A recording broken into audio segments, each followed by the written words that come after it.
నిత్యమైన కృపతో నీకు వాత్సల్యము చూపుదును. యెషయా 54:8. తల్లి గర్భందు పిండాకృతము కాకముందే దేవుడు నిన్ను ఎరిగి ఉన్నాడు. ఈరోజు ఈ వాగ్దానాన్ని దేవుడు నీకు అనుగ్రహిస్తున్నాడు. మహోన్నతుడైన దేవుడు మాట తప్పనివాడు. శిశువుగా జన్మించి పసికందుగా ఎదుగుతున్న నాటి నుండి ఇంతవరకు నిన్ను కాయచున్న దేవుడు, భద్రపరుస్తున్న దేవుడు. నా కృప నిన్ను విడిచిపోదు అని సెలవిస్తున్నాడు. అధైర్యపడకుము, నిన్ను నిర్మించిన వాడు నీకు దేవుడై ఉన్నాడు. నీపై సర్వ అధికారము నీ దేవునికే కలదు. మనుషులు వట్టు ఊపిరిని పోలి ఉన్నారు. మనుష్య చోరులు నిన్ను అపహరించాలని, హతమార్చాలని యోచన కలిగి ఉన్నారు.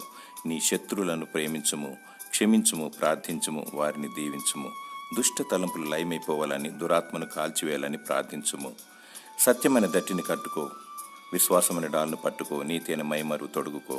ప్రభు అయిన యేసుక్రీస్తును స్తుతించు, విజయాన్ని సాధించు. ఈ లోకములో ఉన్నవాని కంటే నీలో ఉన్నవాడు గొప్పవాడు. నీతో వాదించు వారు మాయమై నశించిపోదురు. దేవుడు తన కనుపాప వలె నిన్ను కాపాడునుగాక. ఆమేన్.